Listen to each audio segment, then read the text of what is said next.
Well, hello xenographers everywhere and welcome to another episode. Today we've got something rather special to show you. It's a lens that I've been looking forward to trying for some time. It's the West German Zeiss Planar 50mm f1.8, lent to me by viewer Sebastian Heuser, so many thanks for the loan, Sebastian.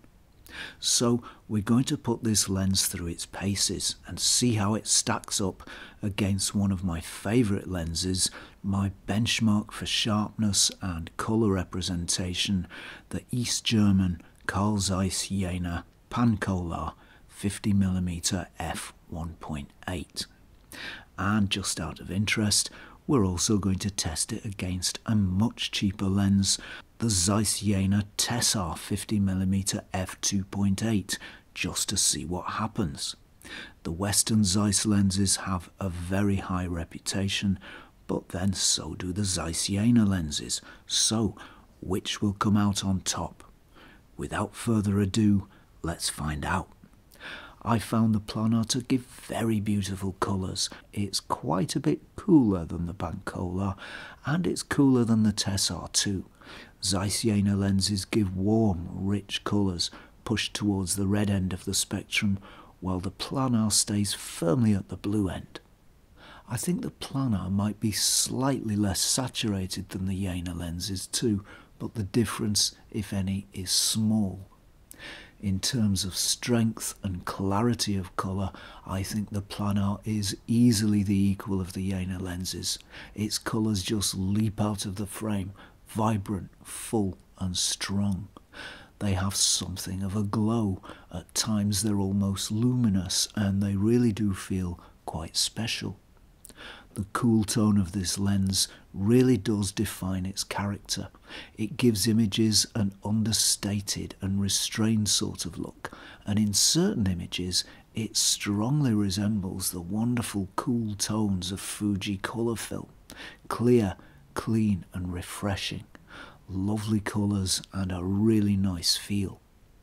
On other occasions though, it does start to feel a little too cool. For my taste, there's just a bit too much blue going on, and images can start to look a little bit flat and unexciting, just a bit pale and washed out. Of course, that can be addressed by adjusting the white balance to warm things up a bit, but straight out of camera, shot with auto white balance, this lens is cooler than the Jena lenses. Both the Zeiss Jena lenses give a rather different colour balance. They're warmer, and the Pancolar in particular is a little more saturated. The Pancolar is my gold standard for colour reproduction. It makes full, rich and vibrant colours, quite unlike those from any other lens I've used. These colours are spectacular, pumped up, strong and vibrant, with loads of resonance and plenty of depth. Personally, I prefer the warmer colours from the Jena lenses, but that's a subjective thing. It just happens to be what I prefer, and you might well think differently. What we can say though is that the Pancolar has a bit more pop, more resonance and more strength in its colours, and for that reason I think it just wins in the colour department. The Tessar lens has good colour too, and I prefer its warmer tones to those of the Planar, but I think ultimately its colours lack depth and body, and sometimes they feel just a little flat, so although there isn't that much in it, it's third place for the Tessar in the colour test. So, one win for the Pancolar, but can the Planar redeem itself in the sharpness contest? It's certainly up against some stiff competition. I found the Planar to be a very sharp lens that can resolve a lot of fine detail that, combined with its background blur, throws the subject into sharp relief. It's a very sharp lens that creates highly detailed images, and these images have a smooth and soft feel, like the surface of ivory, if that makes sense. Images feel calm and soft and gentle, but are very sharply resolved, and those two factors work together to create very striking images. But is it sharper than the Pancolar? The results were quite a surprise. I'd expected it to be at least as sharp as the Pancolar and probably a bit more so, but although there really isn't much in it, I think the Pancolar is slightly sharper, resolving just that bit more detail. If we compare the Planar to the Tessar, we can see that, surprisingly, they're actually fairly similar in terms of sharpness. I don't think the Tessar's quite as sharp as the Planar, although for what it costs, it's a very sharp lens indeed. The Planar has strong contrast with deep, rich, dark tones and strong, bright, lighter ones. Images in both colour and black and white are resonant, with loads of body and depth, and it seems to resist flaring very well indeed. The coatings do their job really well, and it doesn't readily lose contrast should stray light hit the lens at the wrong angle. Like the Planar, the Pancolar does well in this test. It has strong contrast, it makes rich and striking images, and it too retains much of that contrast should stray light hit the front element. It's a different story for the Tessar though. It gives good contrast in the right conditions. I don't think contrast is quite as strong as the Planar and Pancolar, but it's not far off with strong blacks, bright whites, and generally resonant images. However, it doesn't resist stray light at all well, and contrast drops pretty quickly should any of it hit the front element at the wrong angle. There's no outright winner in this test, but it seems there is a loser. Let's take a look at the background blur from these lenses. Background blur from the Planar is very soft and very beautiful if you're shooting up close. It's just lovely, dreamy, creamy and soft, and by and large it stays that way as the distance between camera and subject increases.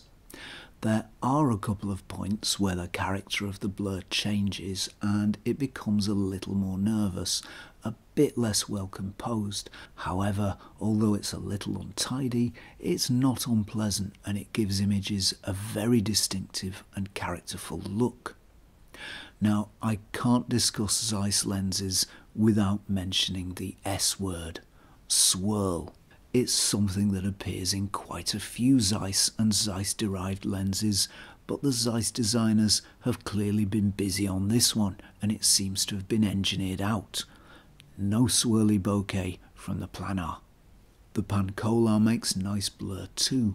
Up close, it's massive and soft and lovely, and because it focuses more closely than the Planar, 30 centimeters as against 45 centimeters, it can make that bit more blur at that closer distance.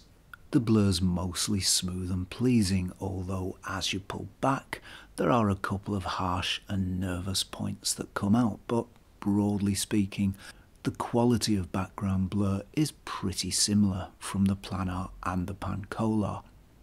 Unlike the Planar though, the Pancolar will give some swirl effect in its background blur if you get the distances right. The Tessar makes nice blur too. It's a little handicapped by its minimum aperture of f2.8, a whole 2 stops less than the Planar and Pancolar, but it's helped by its very short minimum focus distance of 35 centimeters, and at that distance it makes some lovely blur. Big and soft and beautiful, creamy and dreamy. But due to that smaller aperture, it doesn't persist for as long as you pull back and the subject to camera distance increases. But although it makes less blur, it's nice blur, very soft and pleasing with, I think, generally less harsh spots than the other two, and although it's a slightly less highly spec'd lens than the other two and a rather cheaper one, I think it acquits itself really well. It doesn't make any swirl that I can see, but swirly blur isn't everybody's cup of tea, and the lovely soft blur this lens makes gives it a very nice character with no swirl required. I've found this test really interesting. 2 identically spec'd lenses from a company divided by the Cold War. I had thought that the Planar might outperform the Pancolar, but in the event there's very little difference between them. I think the Pancolar's very slightly sharper than the Planar, and personally I prefer its warmer colours, but there's a lot to like about the Planar. It's rather better made, and its images have a smooth and clear quality that the Pancolar doesn't quite match. The Tessar's a nice lens too. It's sharp with great colour, and despite its limitations, in some areas even it can give the Planar a run for its money. As far as cost goes, a good copy of the Planar seems to go for around £150 to £170. However, this lens was also made by Rollei, and a Rollei rather than a Zeiss branded version goes for around £70 to £90, and at that price it begins to make much more sense. But does it make enough sense to buy it over the Pancolar? A good Pancolar will cost around £100 to £140, not cheap for a vintage lens, but very good value for money nevertheless. There's so little in the technical differences between the Pancolar and the Planar that in the end it really is a matter of personal preference. I slightly prefer the look from the Pancolar, but I certainly wouldn't turn down a good Planar at the right price. But should you buy either of these over the Tessar? The Tessar's sharp, with good colour, and it's much cheaper too. A good copy will go for around £15 to £20. But the Planar and the Pancolar are so good that they ultimately represent rather better value. So that's it from me for now. Please don't forget to like, subscribe, and ring that bell before you go. And if you like the content on this channel and you'd like to help support it and to help it grow and develop, you can do that at patreon.com/Zenography. As always, thank you very much for watching, and I will see you next time for some more Zenography.